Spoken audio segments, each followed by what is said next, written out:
Have you ever felt like you're living two distinct lives? You know, one that unfolds entirely inside your head, brimming with vivid fantasies, creative ambition, maybe unspoken desires. Hmm. And then there's the other life, the external reality, shaped by quiet routines, daily struggles, and those, well, completely unforeseen encounters that can just change everything. Yeah, absolutely. Or maybe you've been on the other side of that, like the quiet observer in someone else's story. Exactly. The secret protector, sort of watching a life unfold from afar, knowing you hold this hidden role in keeping things safe. It's a profound human experience, isn't it? That Mhm. gap we often don't even acknowledge between our rich inner landscapes Yeah. and the, tangible, sometimes mundane, sometimes startling reality outside. Right. We build these elaborate mental worlds, but they're often so vulnerable to just, well, simple, unpredictable external events. They really are. Absolutely. And today, we're diving deep into a truly captivating and unique collection of source material. We've been given a series of personal narrative excerpts, and they offer this dual perspective on the lives of two remarkable women, Lupinia and Rose, in a place that seems, well, on the surface at least, to be the quaint and peaceful town of Tranquility. Tranquility. Sounds nice, but maybe there's more to it. No, I think there is. Our mission today is really to uncover and extract the surprising, often kind of magical ways that seemingly separate worlds, both the real and the imagined, begin to, intertwine, transform, and ultimately collide. What makes this deep dive particularly fascinating, I think, is that we're granted this almost, well, voyeuristic privilege. We're essentially reading over their shoulders, seeing the same events, or at least related circumstances, from two profoundly different vantage points. Exactly. On one hand, you've got the vigilant, grounded, deeply observant reality of Lupinia, often unseen, unheard. Right. The quiet watcher. And on the other, the incredibly rich internal world of Rose, who's a novelist. And her creations seem just as vivid as her own, perhaps, unmet desires. So you've got the doer and the dreamer, in a way. Or the observer and the imaginer. Something like that. So get ready for a journey where the very fabric of reality seems to shift a little, where personal breakthroughs emerge not from careful planning, but from the most unexpected places. Okay, I'm intrigued. It's a story of quiet devotion, of burgeoning, undeniable desire, and the powerful positive ripple effects that happen when two lives, previously just existing in parallel, finally and spectacularly connect. Sounds like we're in for quite a story. Where do we start? All right, let's begin by unpacking the initial impressions of our two main characters. We'll delve into their secret lives before their worlds ever actually touch. We'll start with Lupinia. Okay, Lupinia. Our source material introduces her as the self-proclaimed vigilant bard of tranquility. And right away, we get this incredible insight into her daily routine, especially her quiet, almost ritualistic devotion to Rose's grandmother. Ah, yes. Lupinia is clearly, sort of, self-appointed herself as the grandmother's anonymous provider. It's quite something. Every day, she leaves very healthy apples, enough for a pie, the source notes, and very expensive vitamins right there on the doorstep. It's this selfless act, isn't it? An offering of care that requires zero acknowledgement. Exactly. But what really intrigues me, and you picked up on this too, is her strict avoidance of actually going into the grandmother's house. She mentions wolf banes hanging all over the place. Wolf banes. Okay, that's specific. Right. And this detail, it doesn't feel just decorative. It strongly suggests a very specific, maybe ancient local superstition or even, a tangible danger within their world. A ward against something real and known.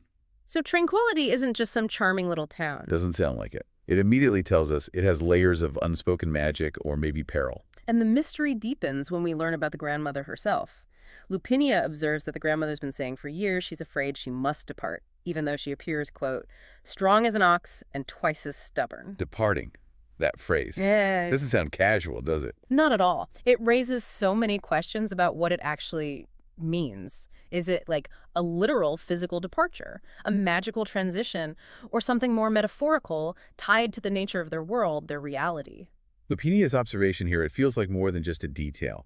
It sets this subtly ominous, kind of fantastical tone for a whole context of their reality. Yeah. It hints at this shared understanding among maybe some residents about specific conditions or threats that, an outsider just wouldn't get. It certainly implies a known threat, maybe even an accepted one, within their reality. One that Lupinia, with her intensely practical and protective nature, is clearly aware of and respects. Mm-hmm.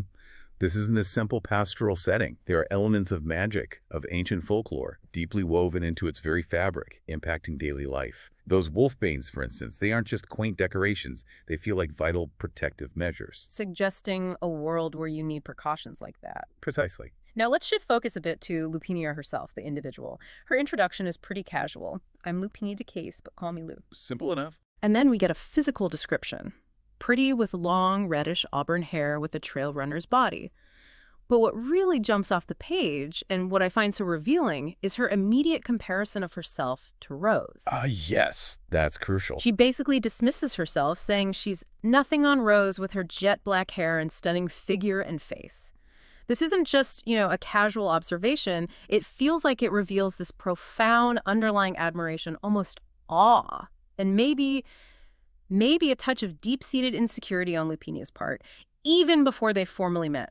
That comparison is absolutely critical, wouldn't you agree? It immediately establishes Rose not just as another resident, but as this almost idealized figure in Lupinia's mind. Yeah, like she's already on a pedestal. Exactly. Someone Lupinia holds in incredibly high regard, almost reveres.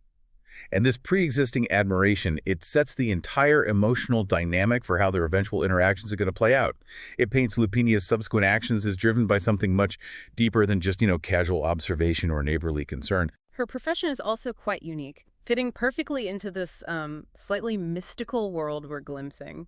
She's the town bard in Tranquility, sings the histories of old for food, bed, and ale at the taverns. On the surface, it sounds almost charming, doesn't it? Idyllic, even. It does.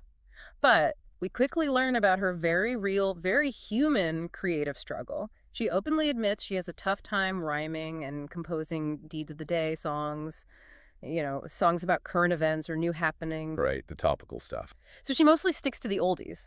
This highlights her practical challenges, but also points to this fascinating artistic limitation she faces, like a disconnect between the past she sings about and the present she struggles to capture in song. And her financial realities starkly reinforce this.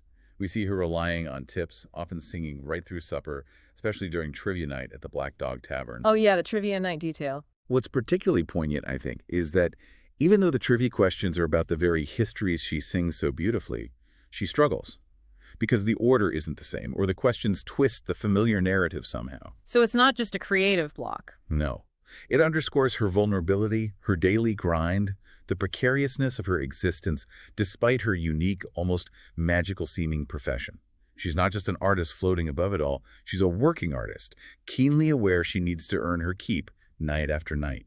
And here's where the story truly reveals this hidden depth to Lupinia's character. We uncover her secret protector role. She makes this astonishing revelation. I follow her every day. Not that she'd know that. I'm always hidden just watching. I keep her safe. Whoa. Okay, Yeah. that's intense. This is an astonishing level of devotion. A hidden layer of self-appointed responsibility that goes way beyond mere admiration. It's almost obsessive maybe, but also deeply selfless. An act of guardianship. It truly is an extraordinary level of commitment. And the source doesn't just tell us this, it shows us. We get that specific, heroic anecdote where Lupinia intervenes when a bear ready to charge Rose. Right, the bear. Lupinia doesn't hesitate. She puts herself directly between Rose and the animal, shows her canines, and describes trying to look mean. And crucially, she successfully deters the animal. Shows her canines, literally. That's how it's described, which isn't just bravery. It powerfully establishes her innate protective instincts and strongly suggests this later wolf-like quality within her, a primal connection to the wild that allows her to communicate or at least intimidate these creatures on their own terms. It foreshadows something deeper, doesn't it? More than just a bard. Absolutely. A much deeper connection to the natural world than we might initially expect. So if we connect this to the bigger picture, Lupinia's secret actions profoundly shape her identity and her anticipation, maybe. She isn't just a casual observer. She's actively, albeit covertly, participating in Rose's life, becoming this almost invisible thread in its tapestry. Yeah, creating this almost predetermined, inevitable connection with Rose long before they ever exchange a single word. Her very identity, her daily purpose, seems wrapped up in this hidden projection. Leading to this interesting internal conflict, maybe, between her secret self, the guardian, and her public persona as this, struggling bard. Exactly. Now, let's pivot sharply and consider Rose's world, which stands in stark contrast to Lupinia's grounded, vigilant reality. Reyes is a novelist, and her inner world is just absolutely brimming with fantasy, passionate desires, and, at times, significant creative frustration. Her ambitious novel immediately grabs your attention. It's described as this truly unique blend, radical feminism with bodice-ripping romance. Wow, okay, that is a combination. Right. This unusual, almost contradictory mix isn't just a quirky detail. It immediately piques curiosity about her artistic vision, but maybe even more so about her own personal desires and inner conflicts. Like, what kind of desires does Rose possess that require such a peculiar creative outlet? hmm And at the very heart of this novel is her central character, Juliet, and the love interest, Damon. Who is explicitly described as a wolf and a rake. A wolf and a rake. That's an interesting parallel, isn't it? To Lou's own qualities. A striking parallel. Her wolf-like protective instincts we just discussed, and maybe her somewhat roguish, unconventional charm as a bard could be seen as rakish. And Rose also candidly confesses to feeling sexual tension vicariously through her characters. So it's not just about crafting a good story. Not at all. It powerfully highlights her projection of her own, perhaps unfulfilled, romantic longings and desires onto her fictional world. She's basically living out what she lacks in reality through her art. It's almost as if her writing is a surrogate for her own passionate life, a place where she can experience desires that aren't being met in her everyday reality. But then there's this wonderful, relatable frustration. Oh, yeah. Rose gets so exasperated with Juliet's persistent resistance to Damon, the wolf rake. She thinks internally, stupid Juliet, let him, if only so I could live vicariously through you. Huh. So she's yelling at her own character. Totally. This intense internal conflict between, like, authorial intent and character agency is such a powerful metaphor for Rose's own desires clashing with her perceived reality. She clearly yearns for that grand, passionate encounter for herself, but it simply isn't manifesting in sleepy old tranquility. And her candid, rather humorous assessment of tranquility's romantic options directly fuels this creative intensity and frustration. She laments, why do we have to live in such a backwater town? The only burly man we have in town is the butcher, and I'd never want him looming over me. The butcher, oh dear. Right. This stark, almost comical contrast between her fantastical dramatic desires and the mundane, uninspiring reality of her small-town existence pushes her to create these heightened dramatic scenarios in her fiction, precisely because she can't find them in life. She clearly has grand ambitions for her work, though, far beyond the confines of tranquility. Rose desires to have her novel published by a wizard in Wildwood. A wizard. Not just a publisher, a wizard. Exactly. This isn't just a publishing house. It's a fantastical, magical entity, indicating that her ambition extends not just beyond her small town, but into the realm of the extraordinary, almost as if she expects her art to manifest magic in the real world. She's dreaming big, and with this unique, mystical bent. Yet, her mother's gentle, somewhat persistent prodding about the novel's long gestation, you've been working on it for years, do you have much more to go, gently grounds Rose's lofty aspirations in the everyday realities of creative labor. Yeah, that little reality check from Mom. It's that universal balance, isn't it, between the grand artistic vision and the persistent, often slow reality of the creative process. It keeps her rooted, even as her mind soars into fantasy. So, what does this all mean for Rose at this initial stage? How does her internal fantasy life serve as both this potent escape from a mundane reality and, at the same time, a vivid reflection of her deepest, unfulfilled desires? Well, it's clearly not just a hobby. It's setting the stage, dramatically, for the real-world events that are clearly on the horizon. Her desires, projected so intensely onto Juliet, are almost like a magnet, subtly drawing in the reality that will eventually transform them in ways she can't yet imagine. It makes her incredibly primed for a transformative real-world experience, doesn't it? Precisely. When that experience does arrive, it will resonate so deeply with her internal narrative, almost as if her fictional world is calling out for its real-life counterpart. This sets up a truly fascinating dynamic, where the boundaries between her inner and outer worlds are about to become incredibly porous. So here we have these two truly disparate worlds just existing in parallel. On one side, Lupinia, with her vigilant, practical, and secretly adoring reality. Moving through the forest, leaving apples, battling bears, struggling with songs at the tavern, her life defined by unseen protection. And on the other, Rose, consumed by her frustrated, passionate, internally driven fantasy, meticulously crafting her novel in her quiet drawing room, her desires projected onto fictional characters. They are quite literally orbiting each other, completely unknowingly. Lupinia is following Rose's movements, keeping her safe, her entire being focused on this hidden guardianship. Meanwhile, Rose is utterly unaware, lost in the romantic struggles of Juliet and Damon, crafting a world that ironically mirrors the very passions lurking just outside her perception. The unspoken reality is so close, yet entirely hidden. It's quite profound to imagine the internal thoughts of both characters as they unknowingly move through the same spaces, oblivious to each other's secret worlds. Imagine Lupinia, her senses attuned to Rose, maybe thinking of her stunning figure, her heart pounding with devotion and quiet longing. And simultaneously, Rose might be fuming at Juliet for not letting Damon ravish her, dreaming of a strapping body looming over me in her creative mind. Each consumed by their own unique challenges and desires, each living in a world the other cannot yet perceive. It creates this almost cosmic dance, a silent, predetermined ballet happening right there in unassuming tranquility. Building toward an inevitable, life-altering collision. The tension of their eventual meeting is almost palpable, knowing what each character secretly carries. And that profound, almost destined collision is precisely what brings us to Section 2, a moment of crisis when worlds collide. Right. This is the pivotal point where the unseen connection that has quietly existed between them finally becomes undeniably, dramatically real. And the catalyst for this dramatic shift is Rose's sudden vulnerability. The source describes an incident that shatters her isolated reality. Rose stumbles, cries out, and immediately the potent scent of human blood fills the air, drawing attention, signaling immediate danger. This single moment of weakness isn't just an accident. It's the precise, unavoidable trigger that forces their direct interaction, breaking the silent, one-sided observation. Lupinia's response, as you'd expect from everything we've learned, is nothing short of heroic and instinctual. She's instantly standing over her, scanning the forest for predators. Her protective instincts just take over immediately. No hesitation. None. What follows is a truly dramatic confrontation with three wolves. Lupinia doesn't panic. She gives Rose this calm, authoritative command. Please stay behind me. There are wolves, and they'll be here soon. But don't worry. When I hurt the alpha, they'll all run away. Wow. Just matter of fact about hurting the alpha wolf. Right. It isn't just bravery.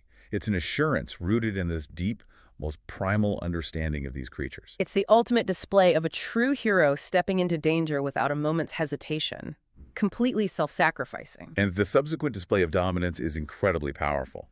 The alpha male, described as very old but still looks strong and smart, immediately shows submission to Lupinia, drops its head and leads its pack away. It's not even a fight, just acknowledgement. Exactly, an acknowledgement. This moment is absolutely pivotal, validating Lupinia's unique protective capabilities and truly highlighting her almost mystical bond with the wild. A connection that seems to transcend mere human understanding. It's almost as if she speaks their language, or at least understands their unspoken rules of dominance. What's truly fascinating here is what this immediate, almost instinctual heroism tells us about Lupinia. She isn't just brave. She possesses this inherent, perhaps even supernatural connection with these creatures, understanding their hierarchy, communicating with them in a way that suggests she's more than just a human bard. And this real-world wolf encounter also creates this striking and profound contrast with Rose's fictional wolf and rake love interest, Damon. Oh, good point. Rose's fantasy about a dominant, romantic wolf is suddenly given this grounding in a very different, far more protective reality embodied in Lupinia.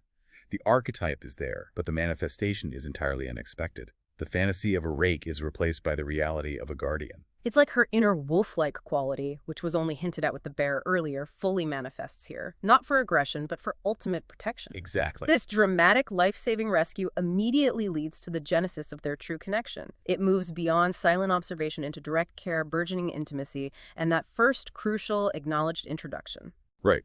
Lupinia, the secret protector, immediately steps into the role of caregiver. She does, with this almost tender efficiency. After the wolves depart, Lupinia demonstrates practical medical skills. She doesn't just leave Rose there. She suggests going to a little spring nearby to clean and bandage your wound so it heals properly. It shows a profound concern for Rose's well-being beyond just the immediate threat. It's a deep, nurturing instinct. And the source provides us with Lupinia's internal thoughts during this moment, which are just incredible in their raw emotion. The profound impact of physical touch, however brief and clinical, is clear. It was so wonderful touching her. Her skin was so soft. Wow. That single sentence. It immediately reveals the deep wellspring of her suppressed affection and admiration for Rose. Something we saw hinted at earlier in her self-comparison. For someone who has observed from a distance for so long, this physical connection is monumental. This moment is truly a turning point. It shifts the relationship from observer and observed to this nascent, tangible connection based on physical care and deeply suppressed yet now profoundly felt desire. It's the very first tangible manifestation of Lupinia's long-held feelings, finally brought into the physical realm. The care she provides is as much an expression of her adoration as it is a medical necessity. And then the first conversation. After all this time, all this hidden devotion, they finally speak. Rose's awe and gratitude are palpable, heartfelt, completely genuine. Wow, you know a lot about wolves. Thank you for saving me. I don't know what I'd have done on my own. It's a direct, unvarnished expression of thanks, a recognition of Lupinia's profound impact. And this is where they formally introduce themselves, crossing that crucial threshold. Lupinia takes the initiative. I'm Lu, by the way. Lupinia, actually, but everyone calls me Lu. And Rose responds, her full name, almost like a reciprocal gesture of trust. Well, thank you for saving me, Lu. I don't know what I ever would have done without you. I'm Rose writing. This exchange marks the very first direct, acknowledged interaction between these two women. It's the end of one chapter and the true beginning of another. But the moment that truly cements this burgeoning intimacy, that truly transforms their connection, is the piggyback ride. Ah, yes. The piggyback ride. Lupinia makes the immediate offer, her compassion so evident as she gently persuades Rose. Hop on, I'll give you the piggyback ride. I know that leg hurts. I can see the tears glisten in your eyes. She's so incredibly attuned to Rose's pain, recognizing it even before Rose vocalizes it.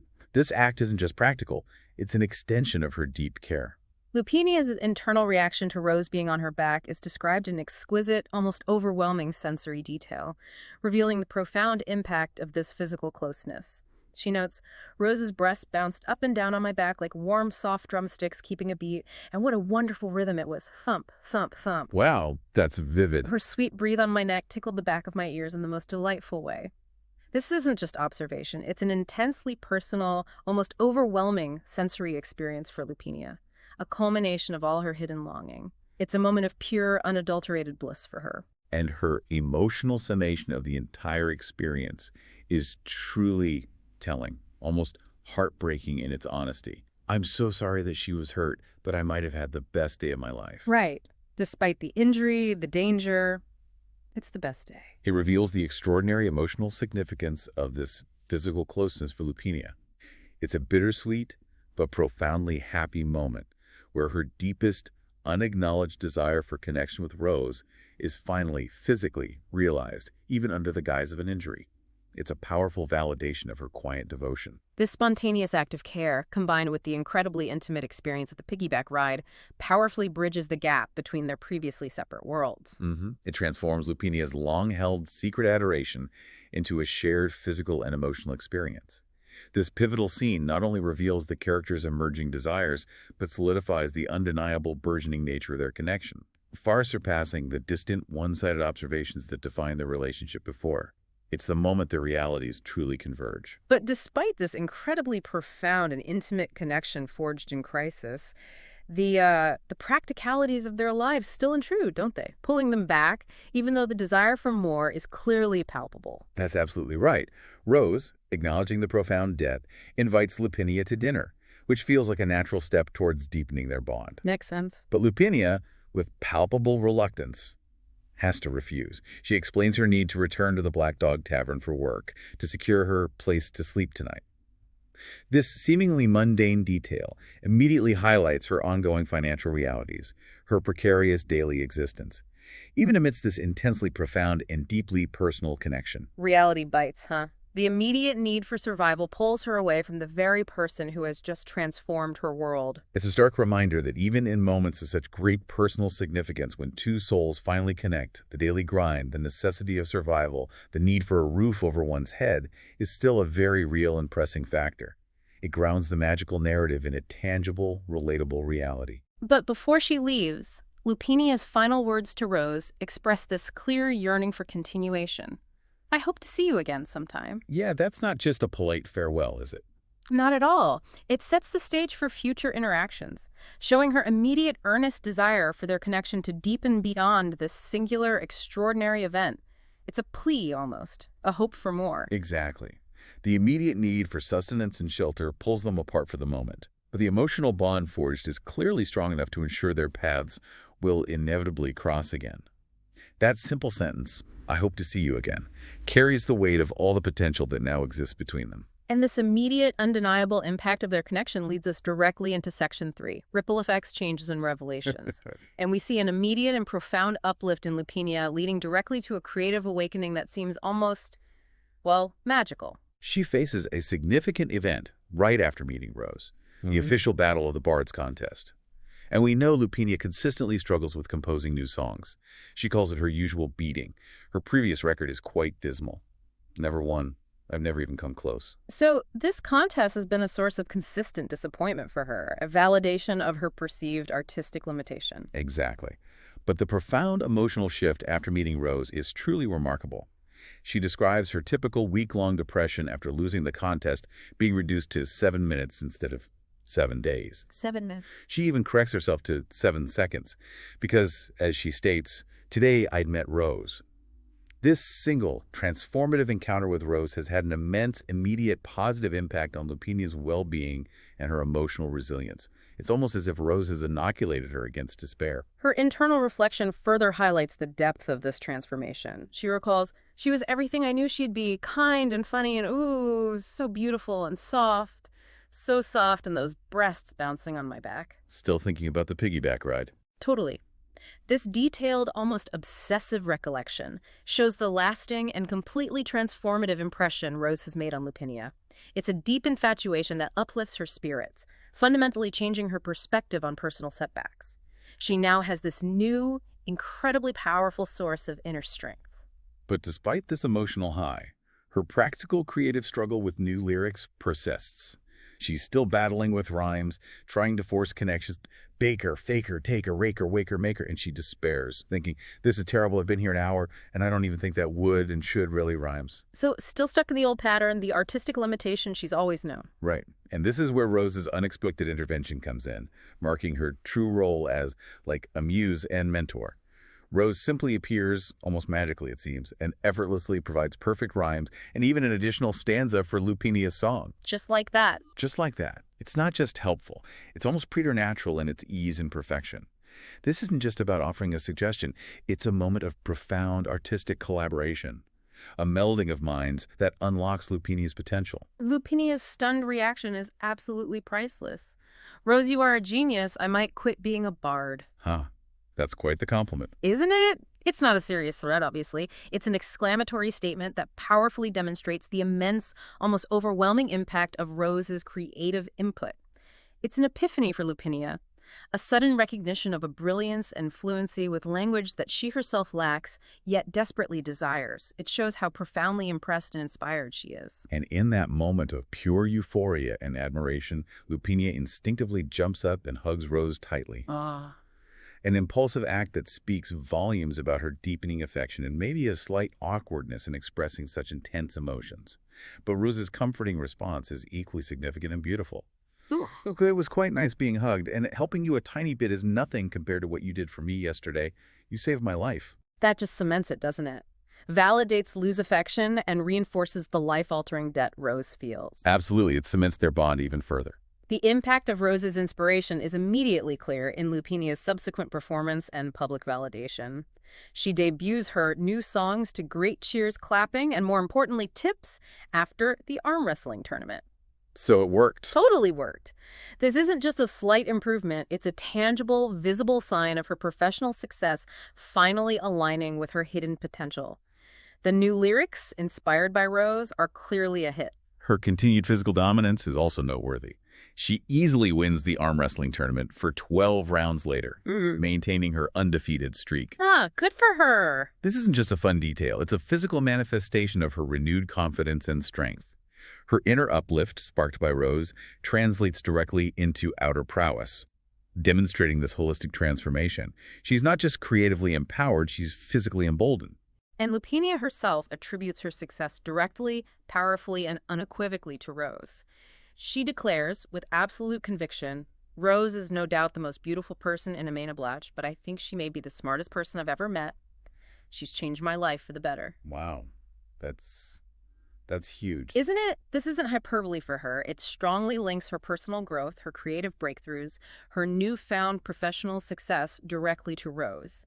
It's a complete and utterly profound shift in her self-perception and capabilities, catalyzed by this one remarkable connection. Now, let's turn back to Rose and observe how her internal world, her novel, takes a truly significant and unexpected turn, mirroring the way her heart finds a completely new direction, all directly influenced by her real-world encounter with Lupinia. This is where the intersection of fantasy and reality gets really fascinating, I think. Juliet, Rose's main character, undergoes this radical and unexpected shift in agency. She suddenly, defiantly asserts, "I don't love Damon, he's too full of himself." Ooh, okay. Character rebellion. Big time. And she critically observes, "Men like him think women can only be ravished once."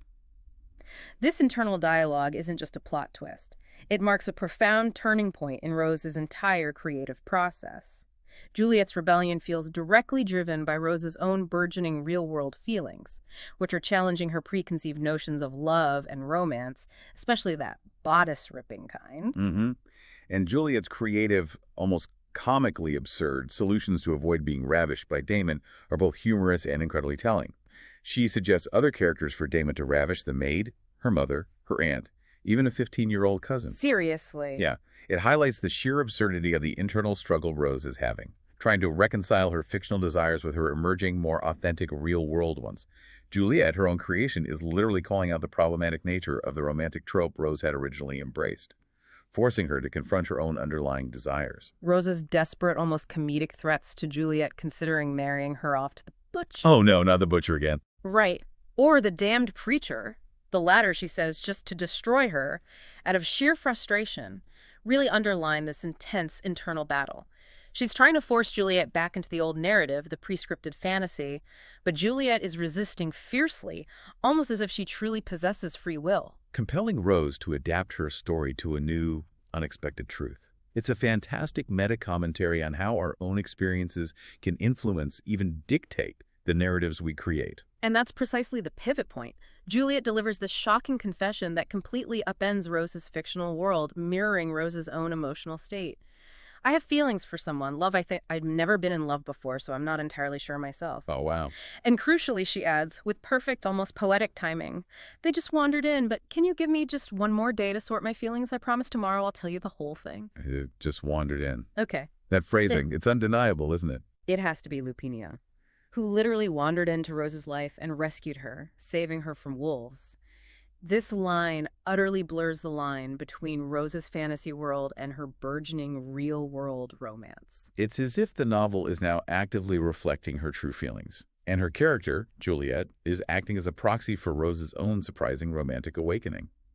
The narrative, once a reflection, is now also a mirror, and maybe even a guide. This is the definitive merging of the worlds of fiction and reality for Rose. She's literally recounting the wolf attack and her rescue to Juliet, praising Lupinia in glowing terms. Talking to the character about her crush. Exactly. She describes this beautiful woman. She rescued me, cleaned my wound, and put herself in between me and the wolves, and then she carried me home. Wow, she sounds amazing. She is amazing and a bard and knows all about the woods and so tall and beautiful.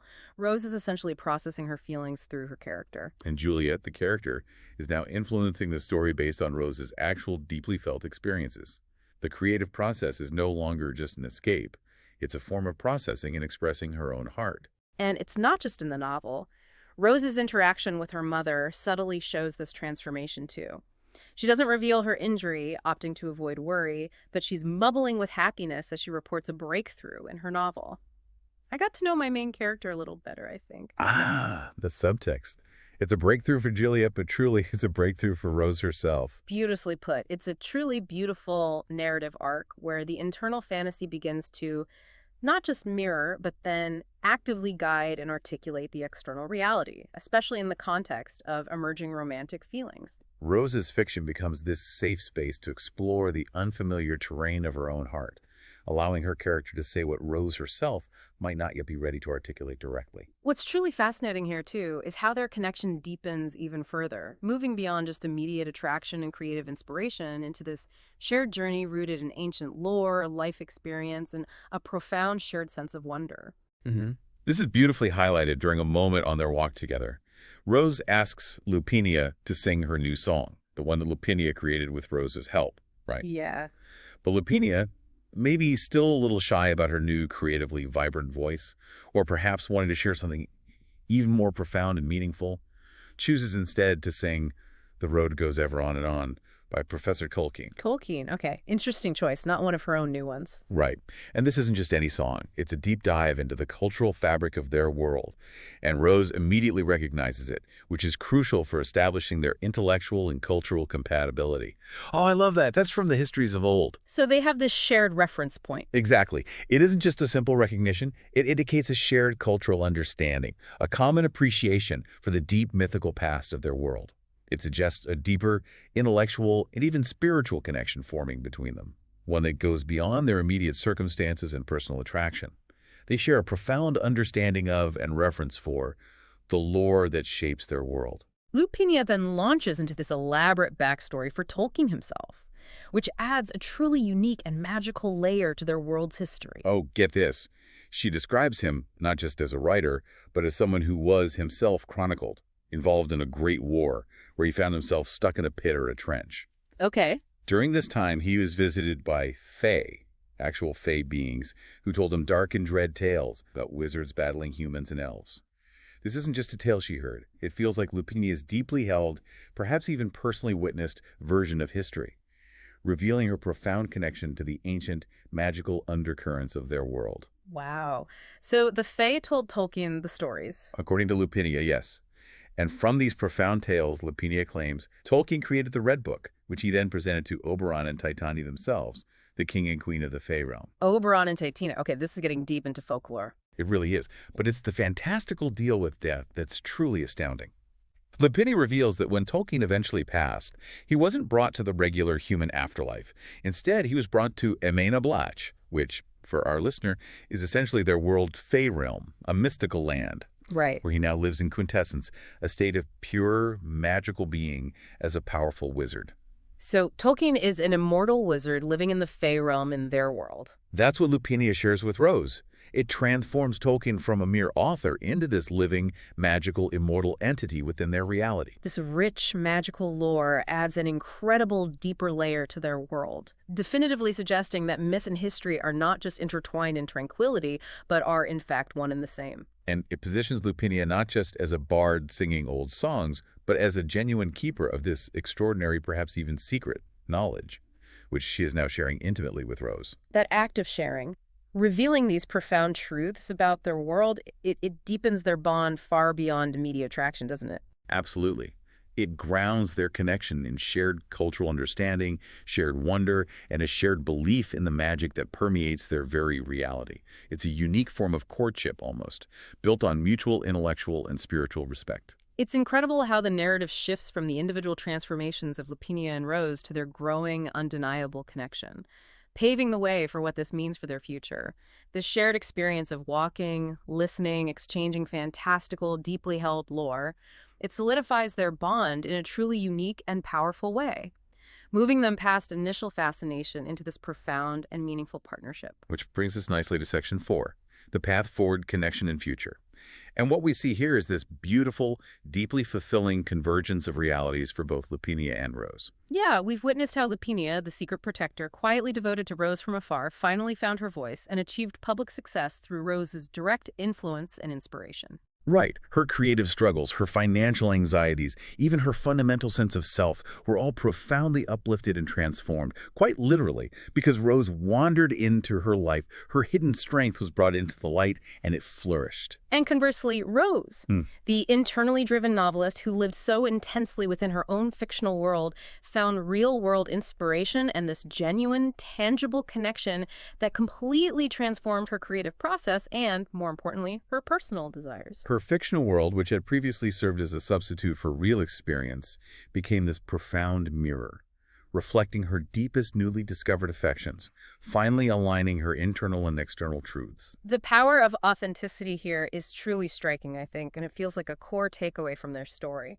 Rose's decision, expressed so vividly through her character Juliet, to embrace genuine feelings in a more authentic form of love, rather than clinging to an idealized, fantastical, and ultimately problematic, ravishing scenario, highlights the profound power of real-world connection over unfulfilling, imagined desires. Juliet's rebellion against her author's initial intent becomes Rose's powerful journey towards self-realization and a truer form of love. It's beautifully done. The narrative beautifully concludes with Lupinia reflecting on a beautiful day in tranquility and expressing the profound hope to dream of Rose. This isn't just a casual thought. It emphasizes the sheer joy, fulfillment, and deep sense of peace their connection brings to both their lives. It's a sense of completion, isn't it? A beautiful full circle from secret longing to acknowledged connection, but also a hopeful anticipation for what's next, a future shared, dreams intertwined. So what does this all mean for you, the listener, as you navigate your own complex inner and outer worlds? This unique narrative offers some incredibly compelling and maybe actionable insights. Definitely. First, maybe consider how often our internal worlds, our deepest dreams, our hidden fears, our ambitious creative projects, even the characters we might invent in our heads, become impacted and ultimately transformed by the unexpected encounters and often unscripted moments in our external reality. Rose's journey is such a powerful example of how life's unplanned intrusions can force our internal narratives to evolve, often in incredibly fulfilling ways. And in terms of application, this story encourages us to perhaps reconsider the dynamic between vulnerability and protection, and how acknowledging a deep, quiet admiration for someone can, when given the chance, lead to profound personal and creative breakthroughs. Lupinia's secret devotion, once brought into the open and reciprocated, didn't just fulfill a longing, it literally unlocked her creative voice and professional success, fundamentally changing her existence. The most potent aha moment here, for you anyway, the key insight is this. Rose's fictional character, Juliet, gains her true free will and discovers more authentic, fulfilling form of love only when Rose herself experiences real-world connection and affection. That's fascinating. Fiction unlocked by reality. Exactly. It's a powerful statement about how our deepest desires, when unacknowledged or suppressed, can trap us in fictional narratives. But how genuine external connection has the power to liberate not just ourselves, but even the very creations of our imagination. Reality, messy and unscripted, can be far more fulfilling and transformative than any perfectly crafted fantasy. It's a profound reminder that sometimes the perfect ideal we chase in our minds, the one we meticulously craft and control, pales in comparison to the messy, wonderful, and utterly unscripted reality that just wanders in. Beautifully put. The magic is often found in the unexpected. So our final thought for you today. In a world where we often get lost in our own internal narratives, carefully crafting perfect scenarios or holding on to ideal desires, what unexpected real-world encounter could disrupt your carefully constructed mental world and lead you to your own beautiful, unscripted breakthrough? Something to ponder as you go about your day. Thanks for diving deep with us.